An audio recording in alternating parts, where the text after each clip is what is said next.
roster 365 days a year now in the new landscape of college football.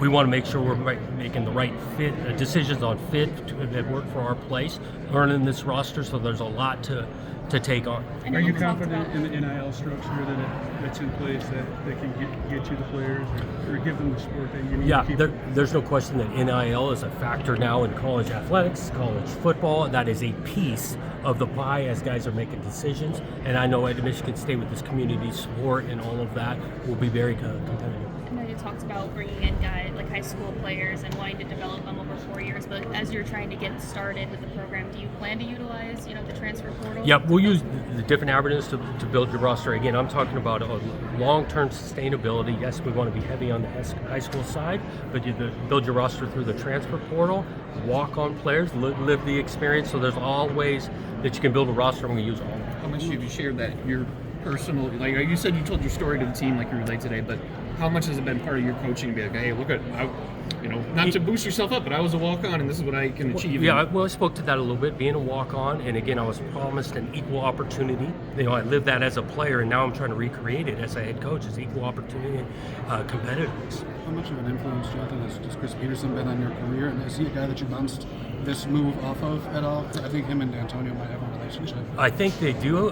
He's been a huge influence. There's no question. Chris Peterson on the coaching end, it's, like I said, 6 years, still continued to help me out even when we were competing against each other, taking on a new head coaching role a few years ago. And so I still lean on him some. I do. There's a mutual respect between Coach D and Coach B.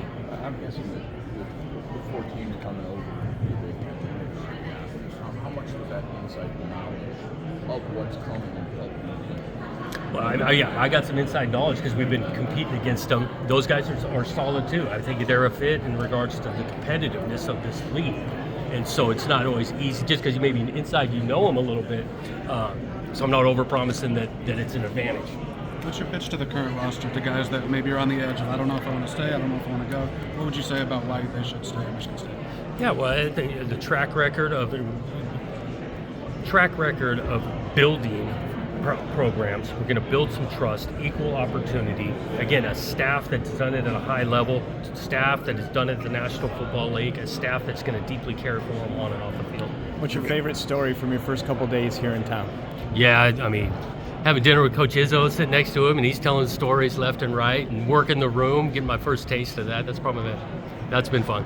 You mentioned high school coaches a couple of times. How important is it to reestablish the personal relationship with high school coaches? I think it's really important, and I've got some ground to make up. There's no other way to say it. So we want to dive into that part as well. We want to make sure that they are welcome. Spring practices, we'll get to those dates and get those guys around. And then, again, as priority to get into this state, and again, like I talked about this 3-hour radius of diving into high school coaches right here. For guys who are sold on Michigan State once, either as players here who might go in the portal or recruits who decommitted, how do you convince them to give you a chance? Well, you just open lines of communication and reach out to them. And again, it's a two-way street in regards to what they were selected and whether they're different coaching staff and all that. They're searching for a fit. We're searching for a fit. When both sides fit, that's when the magic happens. Some of the guys that go into the portal, are you open to re-recruiting them back to your roster? How are you handling that? I'm saying it again. Some of the guys that have gone into the portal or might go into the portal. Yeah, we've had some conversations. Yep, we've had some conversations, and again, I understand it, and we are not down on it. These guys have been through a lot. Just got here for 48 hours, that type of thing, but we're having conversations. You jumped up talking about your family. I guess how do those conversations come about when it's somewhere that you've been for so long and really like I said, and obviously a lot to eat for this. Yeah. Again, transition. I've moved a few times even when I was growing up. I think there's some positives to new environments, new relationships, new friendships, all of that. And so these guys were solid.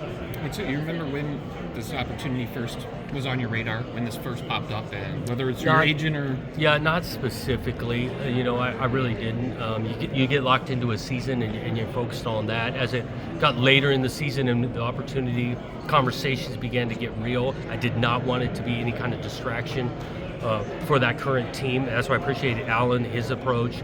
But I don't got a specific time. Have you had to pump gas yet on your own? Huh? Have you had to pump gas yet on your own? That's right. No, I have not. Not yet. Excuse me. Recruits who are committed to Oregon State, do you anticipate making any contact with them? Would you prefer to leave them alone? Do you have any Right. initial thought Yeah. there? No direct contact currently. No decisions on that end. Yeah. Michigan. Sooner the better, but we're not going to rush it. We got to find some places. We do want the kids to be able to finish this next month of school, and then ideally, I don't know, February, March. The fans want to know how you're going to beat Michigan. Yeah, well, we're going to go to work on that. There's no question. Give them credit. They're playing at a high level right now, but next year's a new year. Coach, Last one here for Rico. yep, and mine's not so serious, but I'm just wondering, are you going to take Ocho Cinco up on that offer for the Lexus? The Lexus, he needs to come through on that. I know. That's funny. Yeah. Okay. Thanks, guys.